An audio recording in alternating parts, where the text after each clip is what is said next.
طيب, sisi tunasomesha katika milango ya tauba mtu aliyefanya kosa, ikiwa kosa lake linataallaq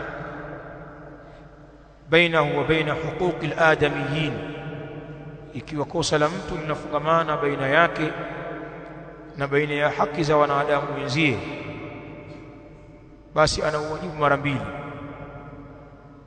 raddu al-huquq ila ashabiha, wajibu wake wa kwanza ni kuzirudisha haki kwa wale watu wake.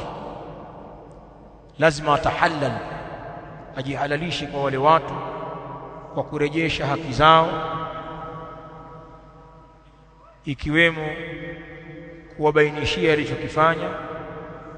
Ikiwa watamtaka kulipa, watampiga faini au watamsamehe, atakuwa ametahallal, amejihalalisha kwao.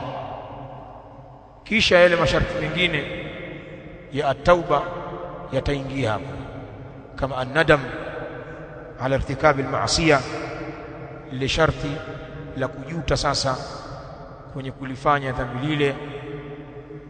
Kadhalika al-ikhla'u an al-ma'siyah, kujivua kwenye maasiya yale, kwa maana kama anafanya asifanye tena, ajitoe. Lakini pia kuweka azma ya kutokurejea tena. Haya masharti matatu ni yale makosa ambayo yako baina ya mja na Mola wake.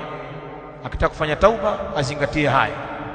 Litaongezeka sharti la 4 kwa wale ambao wana haki za watu. Kwa hivyo huyu bwana istighfari peke yake atakuwa hajatimiza shuruti tauba. Ni sawa kufanya istighfar, kujuta, kuazimia kutorudia, kuacha kabisa, ni sahihi kabisa.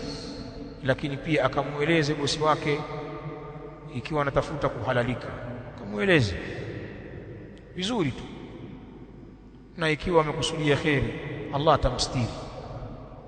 Huenda bosi akamuelewa, akamtoza faini au akamwambia alipe, na pengine akamsamehe.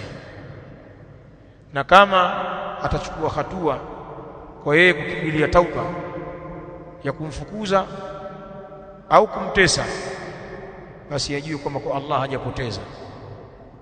Pengine hiyo ndiyo kukubalika tauba yake, kupitishwa katika madhila katika dunia.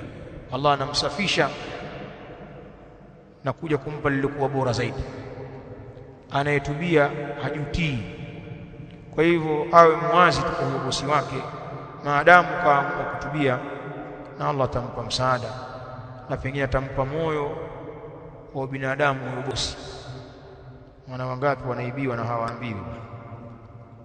Naam, ni hivyo.